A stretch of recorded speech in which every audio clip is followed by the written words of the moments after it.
Alors, comme tous les dimanches hors week-end de Grand Prix, le résumé de la semaine, 56 vidéos de fête cette semaine, j'ai pas chômé.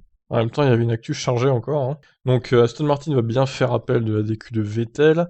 Ça sera jugé à partir de demain. Ils vont voir déjà s'il y aura les preuves qui sont acceptables et tout. Mais on n'aura pas la réponse avant, je pense, plusieurs semaines quand même. À voir, à moins qu'ils se dépêchent, mais ça paraît peu probable. Michael Masi aurait lancé la deuxième course, même avec 0 pilote sur la grille. Alors par contre, il faudra peut-être, ouais, comme j'ai dit dans la description, fermer les stands, hein, juste avant les départs et les rouvrir un tour après pour éviter ce cas de figure qui est un peu gênant. De voir un pilote sur la grille comme ça, un seul pilote sur la grille, ça fait un peu pitié. Hamilton se dit fier de la victoire d'Ocon et revient sur sa bataille avec Alonso. Une bataille dure donc, mais qui était vraiment plaisante à regarder. Red Bull va devoir bien choisir son circuit ou utiliser un quatrième moteur en deuxième partie de saison. On verra plus tard que ça sera peut-être Spa. Aston Martin a-t-elle une chance de gagner son appel? Alors, dans cet article, on nous dit que Aston Martin, au final, n'a pas vraiment de chance de gagner son appel. On verra ce qu'il en est. La FIA aurait plus pénalisé Bottas et Stroll si le crash avait lieu sur le sec. Bon, on peut se dire aussi que ça aurait jamais arrivé. Ça serait jamais arrivé sur le sec, donc ce genre de crash bête de la part de Bottas comme de Stroll, il n'y aurait pas eu de bowling, quoi. Hein, je veux dire, on va dire que ça a été des circonstances atténuantes, la pluie, même si ça reste inacceptable. Russell a donc roulé chez Mercedes pour être le 18 pouces. Un pilote anglais qui va sûrement signer en tant que titulaire pour l'année prochaine. Ferrari rejoint Red Bull et milite aussi pour le remboursement des dégâts par les équipes coupables. Alors ça ne sera pas une mauvaise idée, je trouve. Par contre, il faudrait que les dégâts soient estimés par un organisme indépendant et pas par les équipes victimes de ça, quoi.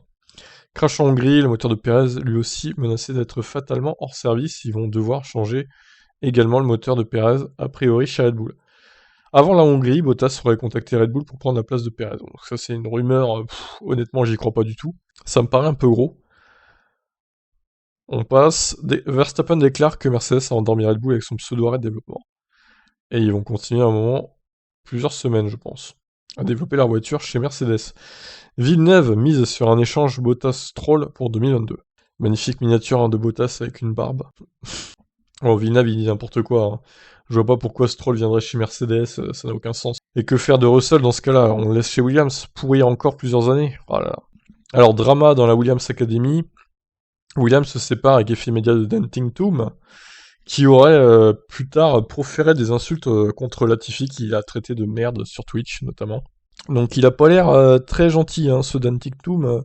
Un peu impoli quand même. Un petit voyou. Et on se doute de pourquoi, du coup, Williams l'a viré. Même s'il était pas mauvais. Ferrari annonce que le moteur de Leclerc est mort et devrait être changé suite au crash de Stroll. Allez, encore des changements de moteur. Donc voilà, le fameux moment où, sur Twitch, Latifi a été traité de merde par TikTok. Helmut Marko est frustré et en colère contre Mercedes. Le contraire est évidemment étonnant. Red Bull accuse Mercedes d'exploiter une zone grise au niveau du moteur. Future réclamation à venir. Bon, ça, après, bon, ils vont s'accuser de tous les maux, hein, évidemment, Red Bull et Mercedes. C'est le jeu, reste à voir s'ils feront une réclamation ou pas. Le Hungaroring prolonge en F1 jusqu'en 2037. Ça paraît très très lointain en 2037, on verra ce qui se passe en Formule 1 d'ici là, mais peut-être que l'humanité aura sombré dans une pandémie Covid-25 aussi. Alfa Romeo s'explique sur la collision entre Raikkonen et Mazepin au stand en Hongrie. Ah, c'est pas de bol pour Nikita Mazepin qui aurait pu peut-être tenter de marquer des points. Bon, on va dire tenter, hein, parce que là, ça n'avait pas le rythme en course quand même s'il y avait 6 abandons. Alan Perman déclare qu'Alpine a vraiment commencé à croire à la victoire après l'arrêt d'Ocon. Et bah oui, parce qu'il était ressorti devant Vettel, du coup, c'était le bon plan. Il suffisait juste de garder Vettel derrière lui, Ocon, même si c'est pas une mince affaire, hein, parce que c'est quand même un quadruple champion du monde, Sébastien. Red Bull envisage de prendre ses pénalités moteur des Spa. Alors, moi je dis pourquoi pas, parce qu'au final, Bottas va être pénalisé de 5 places aussi.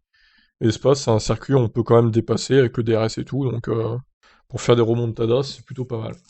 L'ancien pilote de F1 Albert s'insurge contre les complotistes fans de Red Bull, qui accusent notamment Bottas d'avoir créé le crash exprès pour éliminer les deux Red Bull. Voilà, ça paraît tellement peu probable. Spa-Francorchamps, la sécurité en question en région après le crash de Jack Aitken. Donc j'avais mis le lien de ce crash dans les commentaires, en épinglé, si vous l'avez pas vu. Crash impressionnant. Alors il prévoit peut-être de mettre du gravier dans le rayon. Moi je dis pourquoi pas, ça pourrait solutionner ce virage qui est quand même très dangereux, et qui ne possède pas de gravier depuis, il en possède plus depuis ouais, au moins 15-20 ans quoi. Papa Pérez veut organiser un Grand Prix de F1 à Cancun, donc sur la belle région de Cancun, pourquoi pas, ça ferait un beau cadre. Mercedes confirme qu'Hamilton va mieux après son malaise en fin de Grand Prix en Hongrie. Alors on soupçonne un effet du Covid long, hein. Évidemment on n'est pas médecin pour affirmer ça, mais il y a des suspicions on va dire. Théo Pourchaire revient sur ses débuts en Formule 1 avec Alfa Romeo. Il a 17 ans, on le rappelle, hein, Théo Pourchaire, ceux qui le voient en F1 dès l'année prochaine, je pense que vous pouvez faire une croix dessus. Il est encore très très jeune, encore trop frileux pour la F1. Je pense qu'il faut qu'il fasse ses armes encore en F2. Alors j'ai mis 3-4 ans en description, ça sera peut-être ouais, 2 ans, mais 2 ans ça paraît improbable quand même. Moi je dirais minimum 3 ans. Après vous me direz, il va peut-être pas rester 3 ans non plus en F2, mais bon, je sais pas, on verra. C'est tellement compliqué hein, maintenant pour les jeunes pilotes de venir en F1 aussi. En tout cas lui, il est très très bon, c'est clair. C'est la relève des pilotes français. En Hongrie, Sainz a envisagé de donner le DRS à Alonso pour qu'Hamilton ne puisse pas le passer, et que du coup il reste derrière tout le monde, Hamilton. C'est raté. Ralf Schumacher critique le fait qu'Aston Martin fasse appel à la disqualification de Vettel. Voilà, encore une sortie dans les médias de Ralf. Aston Martin confirme donc son appel pour récupérer la deuxième place de Vettel en Hongrie. Ils auraient de nouvelles preuves à amener, qui seront analysées ce lundi. Albon essaie toujours de se retrouver une équipe en tant que titulaire en 2022. Alors où est-ce que Albon peut aller? Ça c'est la grande question. En vrai, en 2022, ça m'étonnerait qu'il trouve un paquet de titulaires. Ça me paraît quasi impossible, même 2023, bon, peut-être plus 2023, mais encore une fois, la question c'est où quoi. Le Covid menace toujours certaines courses, dont les Pays-Bas, le Mexique, le Brésil et la Turquie. Les 23 courses, on peut les oublier, je pense.